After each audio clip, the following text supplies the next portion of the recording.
Hi welcome back to my channel. ఈరోజు కథ నాదారి చేరవా ప్రియ 24వ భాగాన్ని వినేద్దాం. నీ కళ్ళలో ఒక్క కన్నీటి చుక్క కూడా రానివ్వను. నిన్ను నా గుండెల్లో పెట్టి చూసుకుంటాను. నీకు అర్జున్తో పెళ్ళైనా సరే నా ప్రాణం ఉన్నంత వరకు నిన్ను మాత్రం అస్సలు వదలను అని మనసులో అనుకుంటూ బాధగా మేఘాని చూస్తూ ఉన్నాడు హర్ష. హర్ష, నేను ఒకటి అడుగుతాను, నిజం చెప్తావా అంది మేఘ. హా అన్నాడు హర్ష. ఆ రోజు నేను స్లో తప్పి పడిపోతే నన్ను హాస్పిటల్కి తీసుకెళ్ళింది నువ్వే కదా అంది మేఘ సూటిగా హర్ష కళ్ళలోకి చూస్తూ. కంగారుగా లేదు, ఇప్పుడు నీకు ఎందుకు అలా అనిపించింది అన్నాడు హర్ష. ఇప్పుడే కాదు, చాలాసార్లు అనిపించింది. ఆ రోజు నువ్వు నన్ను హాస్పిటల్కి తీసుకుని వెళ్ళినట్టు, అక్కడి నుంచి నువ్వు నన్ను ఇంటికి తీసుకొని వచ్చినట్టు, నా పక్కనే ఉండి నాతో మాట్లాడినట్టు. సూర్యని కూడా చాలాసార్లు అడిగాను, కానీ సూర్య తనే నన్ను హాస్పిటల్కి తీసుకుని వెళ్ళాలని చెప్పేవాడు. కానీ నాకు మాత్రం నా కళ్ళ ముందు నువ్వే కనిపిస్తున్నావు. అదే నిజమని నా మనసు కనిపిస్తున్నా. మీరందరూ చెప్పేది అబద్ధమని ఎలా వాదించగలను? ఆ రోజు నువ్వు నిజంగా వచ్చావా లేక నేను కలకన్నానా అన్నది నాకు ఇప్పటికీ అర్థం కావట్లేదు అంది మేఘ. అవునా, నేను వచ్చానా? అది నీ కళ్ళలోక? వచ్చి ఏం మాట్లాడాను అన్నాడు హర్ష ఏమీ తెలియనట్టు. మేఘ ఏం చెప్తుందా అని తనని చూస్తూ. ఆ రోజు జరిగింది తలుచుకుంటుంది మేఘ. తన నిద్రమత్తులో ఉంది అనుకుని హర్ష తన దగ్గరికి వచ్చాడు. వచ్చి తన పక్కనే బెడ్ మీద కూర్చుని ప్రశాంతంగా పడుకున్న తనని ప్రేమగా చూస్తున్నాడు. మేఘాని అంత దగ్గరగా చూస్తూ ఉంటే ఎందుకో తనకి తెలియకుండానే ముద్దు పెట్టుకోవాలనిపించింది. ఒకవేళ తను లేస్తే అమ్మో గోల చేసేస్తుంది, వద్దు అని మైండ్ చెప్తున్నా మనసు మాత్రం వినడం లేదు. ఆ రెండిటికి జరిగిన యుద్ధంలో చివరికి మనసే గెలిచింది. ప్రేమగా మేఘ నుదుటి మీద ముద్దు పెట్టుకున్నాడు. తను కళ్ళు మూసుకున్న హర్ష స్పర్శ తనకి తెలుస్తూనే ఉంది, కానీ కళ్ళు తెరవాలని లేదు. ఒకవేళ కళ్ళు తెరిచిన తర్వాత అదంతా కళ అయితే అలాంటి కళలు తనకు చాలా కనింది, కానీ ఎప్పుడు ఇలాంటి ఫీలింగ్ రాలేదు. ఎందుకో హర్ష నిజంగా వచ్చినట్టే ఉంది. హర్ష ముద్దు పెట్టుకున్న మేఘ కదలకపోవడం చూసి అమ్మయ్య, తను పడుకుంది, బ్రతికిపోయాను. ఒకవేళ లేచి ఉంటే ఇల్లు పీకి పందిరి వేసేది అనుకున్నాడు హర్ష మనసులో. మళ్ళీ మేఘరాని చూస్తూ తన బుగ్గ మీద ముద్దు పెట్టుకున్నాడు. మేఘ కొంచెం కదలడం చూసి బాబోయ్, ఇది లేచేలా ఉంది, ఈరోజు తనకి దొరికానో అనుకో అయిపోతాను. అసలే ఫైర్ బ్రాండ్. ఆ ఆకాశ్ తన చేయి పట్టుకున్నందుకే తనను కొట్టింది. నువ్వు ఏకంగా ముద్దు పెట్టుకున్నావు, తెలిస్తే నీ పని అయిపోతుంది అనుకుంటూ సైలెంట్గా వెళ్ళి సోఫాలో పడుకున్నాడు. ఆ తర్వాత హర్ష తన పక్కన లేకపోవడంతో హర్ష హర్ష అని కలవరిస్తుంది మేఘ. అప్పుడు హర్ష సోఫాల నుంచి లేచి మేఘ దగ్గరికి వెళ్ళడం, మేఘ తన చేయి పట్టుకుని తనని వదలకపోవడంతో తనని హక్ చేసుకుని హర్ష అక్కడే బెడ్ మీద పడుకోవడం. మార్నింగ్ లేచిన తర్వాత మేఘ అదంతా కళ అనుకోవడం జరుగుతుంది. అన్నీ గుర్తుకొచ్చి ముద్దు పెట్టుకున్నాడని చెప్తే ఏమైనా అనుకుంటాడేమో అని కావాలని గుర్తుకు లేదు అంది మేఘ. ముసిముసిగా తనలోని తాను నవ్వుకుంటూ గుర్తు లేకపోవడమే మంచిది అని మనసులో అనుకుని ఏదో స్మెల్ వస్తుండడంతో చుట్టూ చూస్తాడు హర్ష. ఏమైంది అంది మేఘ అనుమానంగా చుట్టూ చూస్తున్న హర్షాన్ని చూస్తూ. ఏదో సిగరెట్ స్మెల్ వస్తుంది, నీకు కూడా వస్తుందా అన్నాడు హర్ష. హా వస్తుంది, అప్పుడప్పుడు వస్తూనే ఉంటుంది, కానీ నేను ఎప్పుడు పట్టించుకోలేదు అంది మేఘ. సూర్య స్మోక్ చేస్తాడా అన్నాడు హర్ష సూర్య వాళ్ళ ఇంటి వైపు చూస్తూ. చిచి, తనకి ఎలాంటి అలవాటు లేవు, డ్రింక్ కూడా చేయడు అంది మేఘ. చీచీ ఏంటి, డ్రింక్ చేస్తే చీచీనా అన్నాడు హర్ష. అంటే నాకు డ్రింక్ చేసినా స్మోక్ చేసినా నచ్చదు, అందుకే అలా అన్నాను. వాడు ఈ రెండిట్లో ఏది చేసినా నేను తిడతాను అని వాటి జోలికి కూడా ఎప్పుడు వెళ్ళడు అంది మేఘ. నీకు నిజంగా డ్రింక్ చేస్తే నచ్చదా అన్నాడు హర్ష. హా అవును, అలాంటి వాళ్ళకు చాలా దూరంగా ఉంటాను అంది మేఘ. మరి నాకెందుకు దూరంగా ఉండడం లేదు, నేను కూడా డ్రింక్ చేస్తాను కదా అన్నాడు హర్ష సూటిగా మేఘన కళ్ళలోకి చూస్తూ. ఎందుకంటే నువ్వు అర్జున్కి బ్రదర్వి, తనకు నువ్వంటే చాలా ఇష్టం. మేము ఎప్పుడు మాట్లాడినా నీ గురించే చెప్తాడు. మేము మాట్లాడిన దాంట్లో నీ గురించి మాట్లాడడమే ఎక్కువగా ఉంటుంది. నీ గురించి అలా చాలా ఆలోచిస్తాడు. తను నీకు దూరంగా అస్సలు ఉండలేడు. అలాంటప్పుడు నేను మాత్రం నీకు దూరంగా ఎలా ఉంటాను అంది మేఘ. అంటే అర్జున్ కోసం తప్పదన్నట్టు నాతో మాట్లాడుతున్నావా అన్నాడు హర్ష. లేదు హర్ష, నువ్వు ఎప్పటికైనా మారుతావని నాకు నమ్మకం ఉంది. కోపం వస్తే అరుస్తావు, కానీ నువ్వు చాలా మంచివాడివి. కానీ ఎప్పుడు ఎలా ఉంటావో అర్థం కాదు. నిన్ను అర్థం చేసుకోవడం చాలా కష్టం తెలుసా అంది మేఘ. హర్ష చిన్నగా నవ్వి చుట్టూ చూస్తూ నాకు ఇంకా సిగరెట్ స్మెల్ వస్తూనే ఉంది అన్నాడు హర్ష. నువ్వు స్మోక్ కూడా చేస్తావా అంది మేఘ. లేదు అన్నాడు హర్ష. మరి డ్రింక్ చేయడం కూడా మానేయచ్చు కదా అంది. హర్ష చిన్నగా నవ్వి కనీసం ఆ మత్తులో అయినా తనని మర్చిపోదామని ట్రై చేస్తున్నాను అన్నాడు. మేఘన చిన్నగా నవ్వి చుట్టూ చూసి నిజంగా నాకు సిగరెట్ స్మెల్ వస్తూ ఉంది అంది చుట్టూ చూస్తూ. ఎవరు స్మోక్ చేస్తున్నారని చుట్టూ చూస్తూ. మీ ఇంట్లో ఎవరికైనా స్మోకింగ్ అలవాటు ఉందా అన్నాడు హర్ష. లేదు అని తల అడ్డంగా ఊపింది మేఘ. పొగ వస్తున్న రూమ్ని చూస్తూ అటు చూడు, అక్కడి నుండే పొగ వస్తుంది. ఎవరి రూమ్ అది అన్నాడు హర్ష పైకి చూపిస్తూ. అది అభి రూమ్ అంది మేఘ పైకి చూస్తూ. తనకి స్మోకింగ్ అలవాటు ఉందా అన్నాడు హర్ష. లేదు, తను చిన్న పిల్లాడు హర్ష, ఇప్పుడు ఇంటర్ సెకండ్ ఇయరే. ఈ ఏజ్లో ఇలాంటి అలవాట్లు ఎందుకుంటాయి అంది మేఘ. అబ్బాయిలు చెడిపోయేదే ఈ ఏజ్లోని మేఘన. పైగా తనకు అడ్డు చెప్పే బెదిరించడానికి మీ నాన్న కూడా లేరు. ఇంకా ఎవరి మాట వింటాడు? ఒకసారి వెళ్ళి చూద్దాం పదా అన్నాడు హర్ష ఉయ్యాల నుంచి లేస్తూ. సరే అని హర్షతో పాటు అభి రూమ్కి వెళ్తుంది మేఘన. వాళ్ళిద్దరూ వెళ్ళేసరికి రూమ్ అంతా సిగరెట్ పొగతో నిండిపోయి ఉంది. సిగరెట్ తాగుతున్న అభి మేఘాన్ని చూసి భయపడి తన చేతిలో ఉన్న సిగరెట్ పక్కకు పడేస్తాడు. అభి ఇలా సిగరెట్లు కాలుస్తాడని ఎక్స్పెక్ట్ చేయని మేఘాకి అభిని అలా చూసేసరికి ఒక్కసారిగా కోపం వచ్చింది. కోపంగా అభి దగ్గరికి వెళ్ళి గట్టిగా లాగిపెట్టి ఒక్కటి కొట్టింది. మేఘ కొట్టిన చెంప మీద చేయి పెట్టుకుని భయంగా మేఘాన్ని చూస్తున్నాడు అభి. ఏంటి ఈ పనులు అభి? నువ్వు ఇలా తయారవుతావని అస్సలు ఎక్స్పెక్ట్ చేయలేదు. ఎందుకు ఇలా తయారయ్యావురా?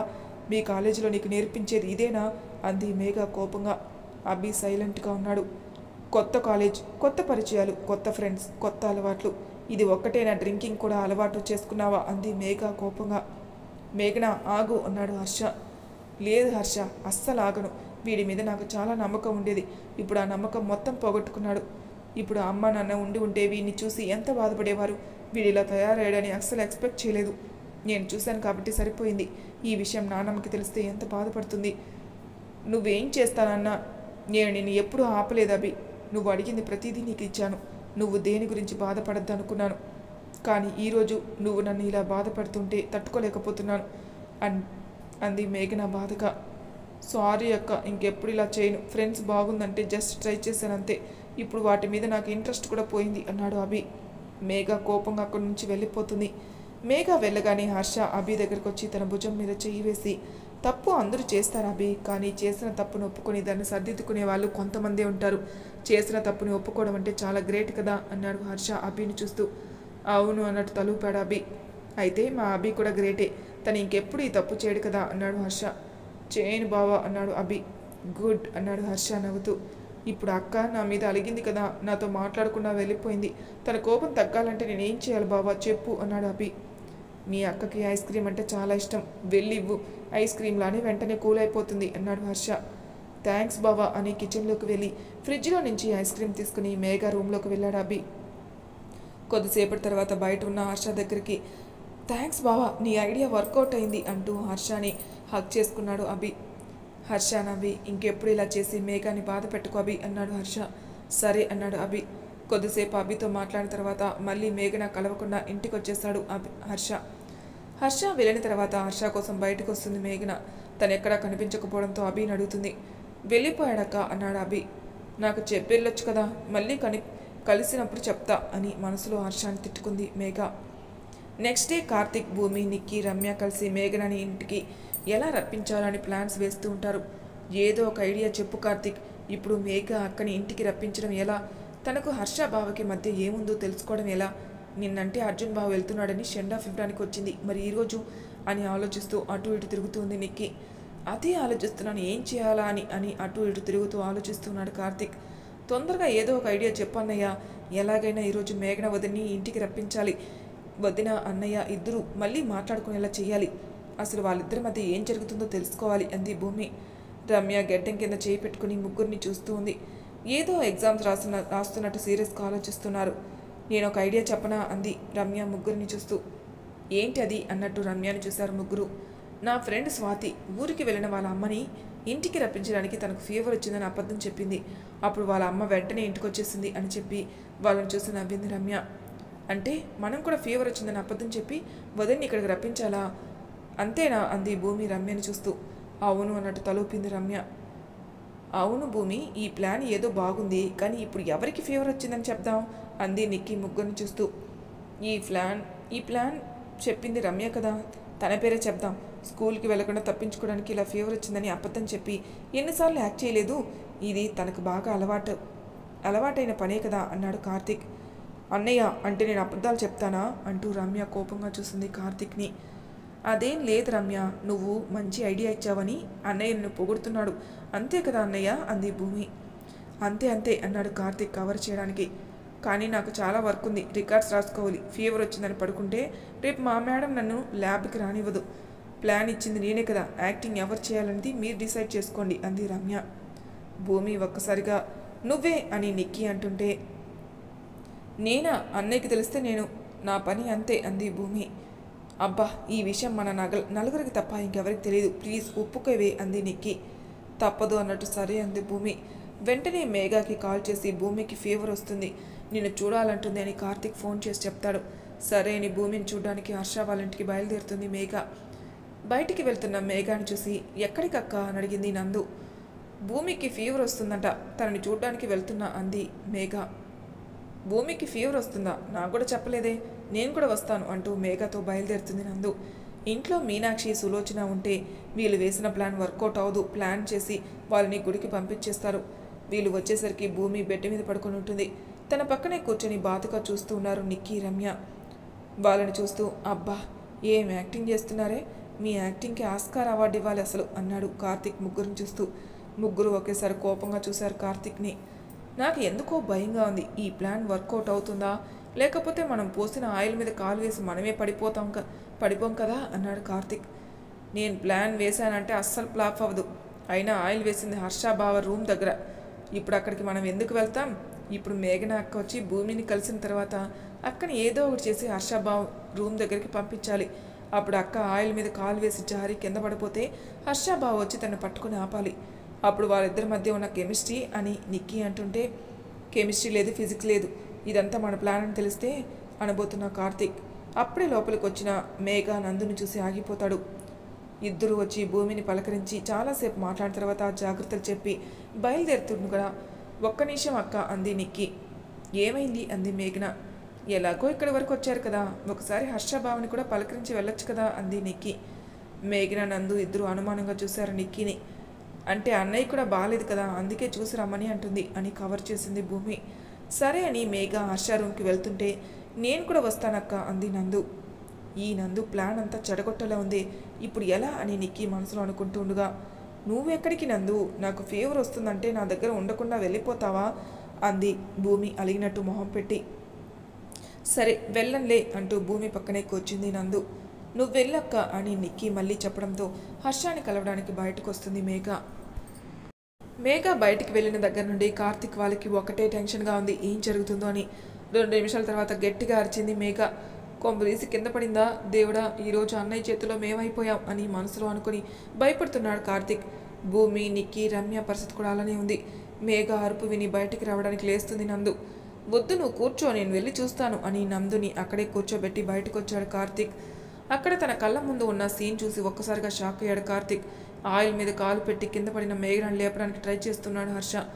బాబోయ్, ఇప్పుడు అక్కడికి వెళ్ళాలనుకో, ఎవరు చేశారు ఇదంతా అని అడుగుతాడు అనుకుని ఏమీ తెలియనట్టు మళ్ళీ భూమి వాళ్ళ దగ్గరకు వచ్చేసాడు కార్తీక్. ఏమైంది అని కంగారు పడుతూ అడిగింది నందు లోపలికి వచ్చిన కార్తీక్ని చూస్తూ. అది ఇప్పుడు ఏం చెప్పాలి అని ఆలోచిస్తూ, బల్లిని చూసి అరిచింది అంతే అన్నాడు కార్తీక్. అవునా, బల్లిని చూసి అరవడం మాక కొత్త ఏం కాదు అంది నందు. నందు అంత ఈజీగా నమ్మేసరికి అమ్మయ్య, నందుని ఇక్కడే ఆపేయగలిగాను, కానీ అక్కడ ఏం జరుగుతుందో అని టెన్షన్గా ఉన్నాడు కార్తీక్. పైకి ఏమీ తెలియనట్టున్న భూమి, నిక్కీ, రమ్య కూడా మేఘ అలా అరిచేసరికి లోపల టెన్షన్గా ఉంది. నందు ఇక్కడ ఉండగా అన్నయ్య వదిన ఏం చేస్తున్నారో ఎలా చూడాలని ఆలోచిస్తున్నాడు కార్తీక్. ఆయిల్ మీద కాలు వేసి కింద పడ్డ మేఘనాని ఎత్తుకొని తన రూమ్కి తీసుకుని వెళ్ళాడు హర్ష. మేఘనాని బెడ్ మీద కూర్చోబెట్టి తన ముందు కూర్చొని, ఎక్కడ కుదురుగా ఉండలేవా, రోజు ఏదో ఒకటి తగిలించుకొని పోతే ప్రాణం ఊరుకోదా అన్నాడు హర్ష కోపంగా. నేనేదో కావాలని చేసినట్టు చెప్తావే, నాకేం తెలుసు అక్కడ ఆయిల్ ఉందని, చూసుకోకుండా కాలు పెట్టాను అంది మేఘ. ఏది కాలు ఇటివ్వు, బెనికిందేమో చూస్తాను అంటూ మేఘ కాలు పట్టుకోబోతుండగా కాలు వెనక్కి తీసుకుంటుంది మేఘ. వద్దు అంటూ తల అడ్డంగా ఊపింది. పర్లేదు ఇవ్వు చూస్తాను అన్నాడు హర్ష. నువ్వు నా కాలు పట్టుకోవడం ఏంటి, వద్దు బాగోదు అంది మేఘ. ఇందులో తప్పేముంది అన్నాడు హర్ష. నువ్వు ఒక అమ్మాయి కాలు పట్టుకుంటావా అంది మేఘ. ఒక అమ్మాయి కాలు కాదు, నీ కాలు పట్టుకుంటాను అన్నాను, ఇటివ్వు అన్నాడు హర్ష. అంటే నేను అమ్మాయిని కాదా అంది మేఘ కోపంగా హర్షాన్ని చూస్తూ. ఇప్పుడు నేనేమీ అలా అనలేదే అన్నాడు. మరి ఎలా అన్నావు అంది కోపంగా మేఘ. ఎప్పుడు గొడవ పడుతూనే కూర్చుంటావా, కాలు ఇవ్వు చూస్తాను అన్నాడు హర్ష. అంటే నేను ఎప్పుడు కావాలని గొడవ పడతానా అంది కోపంగా మేఘ. ఇప్పుడు నీతో గొడవ పడే ఓపిక నాకు లేదు, కాలు ఇవ్వు చూస్తాను. అవసరం లేదు, కాలుకి ఏం కాలేదు, నేను బాగానే ఉన్నాను అంటూ కోపంగా అక్కడి నుండి బయటికి వెళ్ళడానికి లేస్తుంది మేఘ. లేచి ఒక అడుగు ముందుకు వేయబోతూ కింద పడబోతుంటే మేఘ నడుం చుట్టూ చేతులు వేసి పట్టుకున్నాడు. అలానే పట్టుకుని మేఘ కళ్ళలోకి చూస్తున్నాడు. మేఘ కూడా అలానే హర్ష కళ్ళలోకి చూస్తూ ఉంది. కార్తిక్ వాళ్ళకు అక్కడ ఏం జరుగుతుందో అని టెన్షన్గా ఉంది. నిక్కీకి అసలు టెన్షన్ ఆగడం లేదు. కార్తిక్ సైగ చేస్తుంది నేను వెళ్ళి చూసి వస్తానని. సరే అని సైలెంట్గా తల ఊపాడు కార్తిక్. నందు చూడకుండా, నందు నాకు కొంచెం పనుంది, నువ్వు భూమి దగ్గరే ఉండు, నేను ఇప్పుడే వస్తాను అని చెప్పి బయటకు వస్తుంది నిక్కీ. మేఘ నందు కలిసి హర్ష వాళ్ళ ఇంటికి వచ్చారని తెలిసి అర్జున్ లేని టైంలో మేఘ అక్కడికి ఎందుకు వెళ్ళిందని మేఘ కోసం అక్కడికి వస్తాడు సూర్య. నిక్కీ బయటకు వచ్చి హర్ష రూమ్కి వెళ్ళబోతుండగా లోపలికి వచ్చిన సూర్యని చూస్తూ వీడేంటి ఇక్కడ అని ఆలోచిస్తూ కింద చూసుకోకుండా ఆయిల్ మీద కాలు వేసి కింద పడుతుంది. పాపం తనిచ్చిన ప్లాన్ తనకి రివర్స్ అయింది. నిక్కీ అరుపు విని ఈ లోకంలోకి వస్తారు హర్ష మేఘ. ఎంతసేపు అలా నిలబడ్డారో వాళ్ళకే తెలీదు. నిక్కీ అరుపు విని మేఘాని వదిలి బయటకు వస్తాడు హర్ష. భూమి నందు కార్తీక్ కూడా నిక్కీ అరుపు విని కంగారుగా బయటకు వస్తారు. వీళ్ళు వచ్చేసరికి సూర్య నిక్కీని పైకి లేపుతున్నాడు. నిక్కీ ఆయిల్ మీద కాలు వేసి కింద పడిందని అర్థమై లోపల నవ్వుకుంటూ ఉన్నారు కార్తీక్, భూమి, రమ్య. నందు మాత్రం సూర్యని అక్కడ చూసి షాక్ అవుతుంది. నిక్కీని పైకి లేపి పట్టుకుని నందుని చూస్తూ మేఘ ఎక్కడా అని అడిగాడు. హర్షని చూస్తూ ఉంది నందు. తను నా రూమ్లో ఉంది అన్నాడు హర్ష. ఎంతంత మాట్లాడాలి అని నిక్కీని వదిలి సూర్య వెళ్ళబోతుండగా అక్కడే తర్వాత చూడొచ్చులే, పాపం నిక్కీని చూడు, ఇప్పుడు తను ఎలా నడుస్తుంది, తనని కాస్త తన రూమ్ వరకు తీసుకుని వెళ్ళవా అంది నందు కావాలని. నందు మాటలు అర్థమై భూమి కూడా అవును ఎలా నడుస్తుంది పాపం, తనకి కొంచెం హెల్ప్ చేసి రూమ్లో తీసుకుని వెళ్ళండి అంది భూమి. అసలు ఈ నందుకి భూమికి ఏమైంది, వీని తీసుకుని వెళ్ళమంటున్నారు అని మనసులో అనుకుంటూ కార్తీక్ నువ్వు తీసుకెళ్ళు నన్ను అంది మేఘ. నిన్ను మోయడం నా వల్ల కాదు అంటూ వెళ్ళిపోయాడు కార్తీక్. భూమి నందు రమ్యాన్ని తీసుకుని అక్కడ నుండి వెళ్ళిపోయారు. హర్ష తన రూమ్కి వెళ్ళిపోయాడు. అందరూ వెళ్ళిపోగానే నిక్కీని ఎత్తుకున్నాడు సూర్య. వదులు నన్ను అంది నిక్కీ కోపంగా గింజుకుంటూ. వదిలేస్తే తర్వాత నువ్వే బాధపడాల్సి వస్తుంది అని నవ్వుతూ ముందుకు నడుస్తున్నాడు సూర్య. నేను ఎందుకు బాధపడతాను అంది నిక్కీ అనుమానంగా. నిక్కీని బెడ్ మీద కూర్చోబెట్టి తిన్నగా నడవలేవా, ఎప్పుడు చూసినా కింద పడుతూనే ఉంటావా అన్నాడు సూర్య. నా కాలు నా ఇష్టం, నీకెందుకు అంది నిక్కీ. నీ కాలో చేతిలో నడుమో విరిగితే తర్వాత బాధపడాల్సింది నేనేగా అన్నాడు సూర్య. నువ్వెందుకు బాధపడతావు అంది నిక్కీ అనుమానంగా. ఎందుకంటే నిన్ను పెళ్లి చేసుకునేది నేనేగా అన్నాడు సూర్య. ఒక్కసారిగా కోపం వచ్చి లేచి సూర్యుని కొట్టడానికి ముందుకొచ్చి కింద పడబోయి సూర్య మీద పడుతుంది నిక్కీ. నడవడమే కాదు కుదురుగా కూర్చోవడం కూడా రాదా అన్నాడు సూర్య నిక్కీని మళ్ళీ బెడ్ మీద కూర్చోబెడుతూ. నువ్వు నన్ను పెళ్లి చేసుకోవడం ఏంటి అంది నిక్కీ కోపంగా. నన్ను కాకపోతే ఇంకెవరిని చేసుకుంటావు అన్నాడు సూర్య నవ్వుతూ. నేను సూర్యని తప్ప ఎవరిని చేసుకోను అంది నిక్కీ.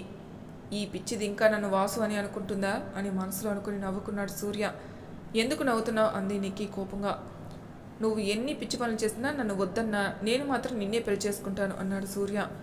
నేను సూర్యకి చెప్తాను అంది నిక్కీ కోపంగా. చెప్పుకోపో అంటూ నవ్వుకుంటూ బయటకు వచ్చాడు. సూర్య వెళ్ళిన వైపే కోపంగా చూస్తూ తనని తిట్టుకుంది నిక్కీ. హర్ష తన రూమ్కి వచ్చేసరికి బెడ్ మీద కూర్చొని ఆలోచిస్తోంది మేఘ. హర్ష లోపలికి రాగానే ఏమైంది నిక్కీకి అంది టెన్షన్ పడుతూ. నీలానే జారి కింద పడింది అన్నాడు హర్ష. పాపం ఇప్పుడు ఎలా ఉంది అంది మేఘ బాధగా. సూర్య తనని రూమ్కి తీసుకుని వెళ్ళాడు అన్నాడు హర్ష. సూర్య వచ్చాడా అంది మేఘ. అవును. సరే గాని నీ కాలు ఇవ్వు, చూసి ఆయింట్మెంట్ రాస్తాను అంటూ మేఘ కాలు పట్టుకోబోతుండగా లోపలికి వచ్చాడు సూర్య. చేతిలో ఆయింట్మెంట్ పట్టుకున్న హర్షాన్ని చూస్తూ ఏమైంది అన్నాడు సూర్య కంగారుగా. నిక్కీ కంటే ముందు ఆయిల్ మీద కాలు వేసి కింద పడింది అన్నాడు హర్ష.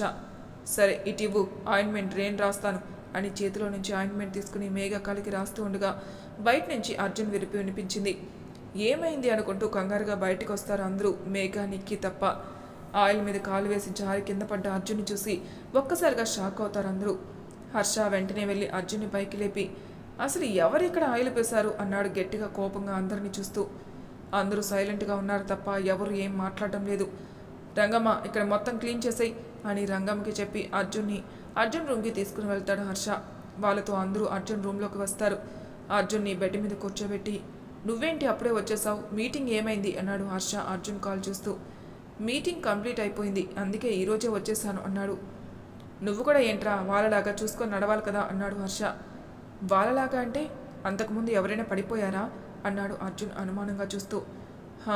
మేఘన నిక్కీ కూడా పడిపోయారు అన్నాడు హర్ష. అవునా, ఎక్కడ వాళ్ళు అన్నాడు అర్జున్ కంగారుగా.